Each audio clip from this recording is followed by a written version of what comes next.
Bună ziua, prieteni! Bine v-am regăsit la un nou vlog.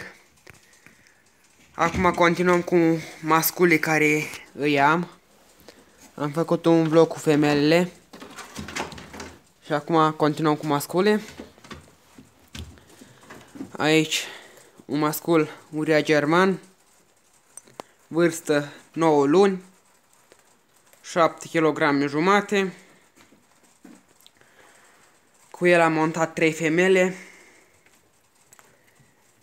Poate vă întrebați și stă picușca din Grajd. O să fie un vlog, să vedea mâine, poi mâine și o să vă arăt. Și mai am făcut pe aici, că am făcut niște cuști, mai am mutat iepuri. În vlogul de astăzi nu o să vă arăt, că o să fie destul de lung, vă prezint toți masculii care am.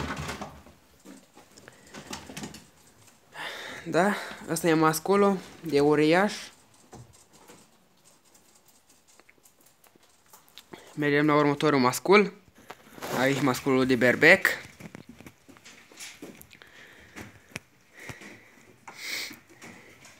Vârstă 3 luni jumate, 2 kg jumate pe el. Se apropie de 3. Mai bine de 2 jumate, aproape 3, fără câteva grame, dar momentan și n-are 3. Urechi foarte lată, asta îmi place. Cap mare. Nu știu dacă se vede pe filmare. Masculi n-am așa de mulți, deci nu o să fie vlogul așa de lung ca la femele. O să mă axez mai mult pe rasa berbec, uriaș și haicol. În rest nu mai vreau nicio rasă. Sunt suficiente. Acum mergem afară la ceilalți. Acesta e celălalt mascul de uriaș pe care l-am. Acesta e disponibil. Îl vând pentru că am 2 masculi și o femelă, precum știți, și ne-am și faci cu 2 masculi și o femelă. Dacă era 2 femele și un mascul îmi prindea numai bine. Dacă cu 2 masculi și o femelă n-am și face. Ăsta îmi place mult la el, că e mult mai agitat, mult mai activ. Deci încă momentan n-am montat cu el, dar precum pare mult mai agitat. Probabil o să fie mult mai activ la montă.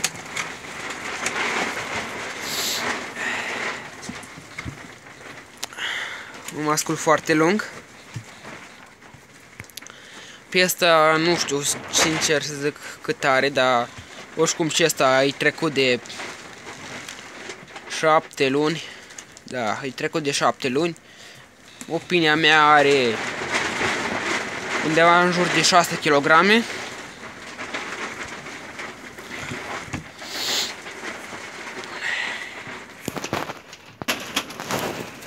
Masculul de haicol.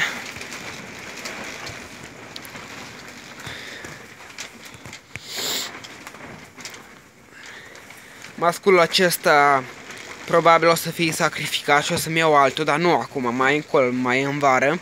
Pentru că când l-am luat la persoana respectivă, am crezut că încă e mic, mai are de crescut, dar când încolo, când văd că nu mai pune pe el, nu mai crește, deci persoana respectivă l-a încherșit, nu mai crește iepurile și e destul de micuț și văd că nu mai se dezvoltă și am vrea un epuroi mai bun în gospodărie. M-a întrebat cineva dacă o să pastrez femele de haicol. Da, pastrez. O să mă duc acum iarăși în Grajd și o să vă prezint un pic cam ce aș vrea să pastrez.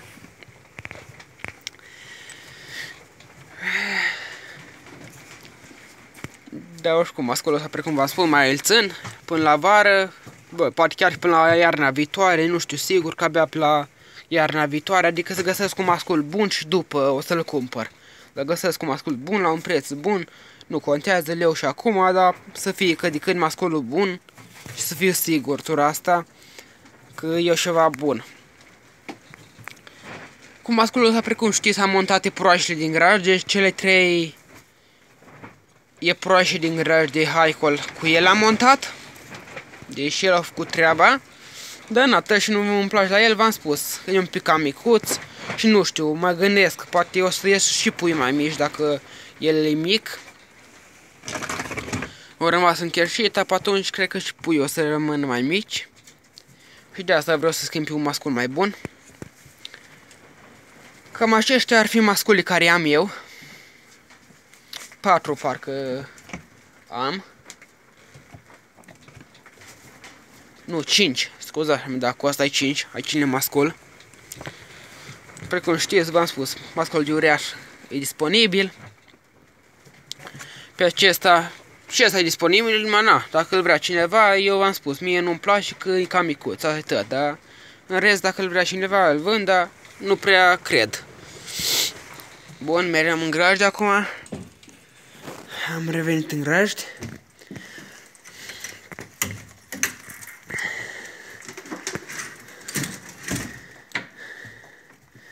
Uitați mizeria, ieri le-am curat seara. Și acum am și mizeria aici, trebuie să-i fac iarăși. Am mâncat vânul tot. Mă gândeam să opresc din cuibul acesta.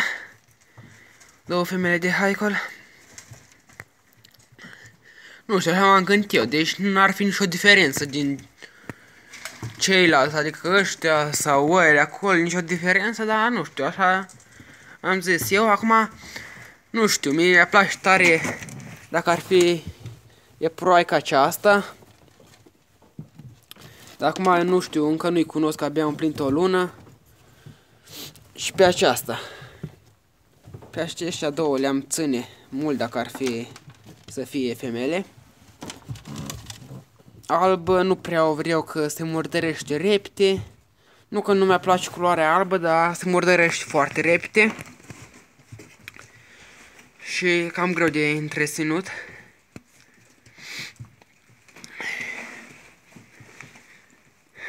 Aici gașca. Cum stă în cioacă asta și mănâncă.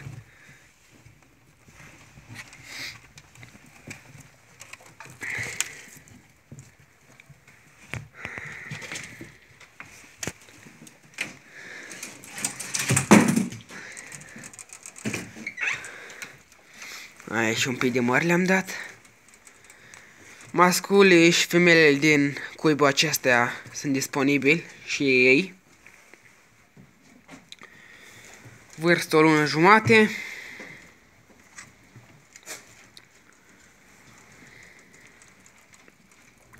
Doi masculi și 3 femele.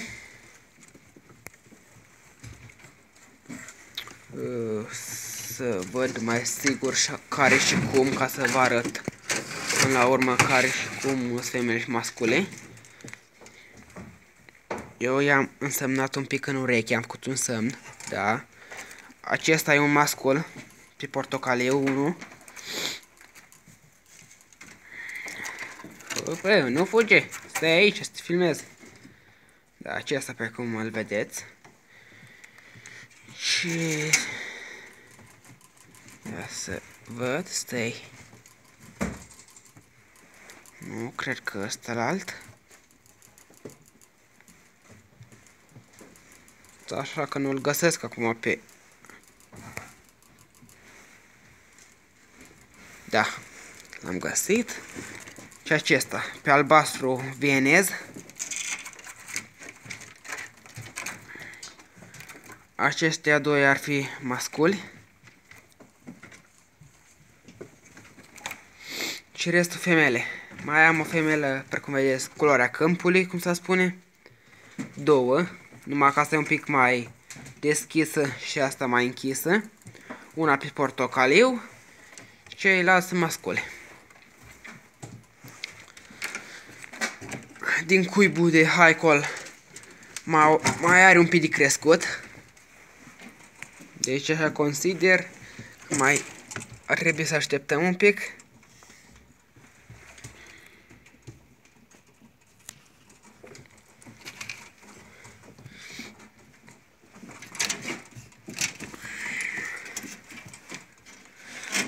Da, bun, cam acesta ar fi și video pe astăzi. Am prezentat masculii, un pic pui. Și cam asta ar fi. Până data viitoare, numai bine, la revedere!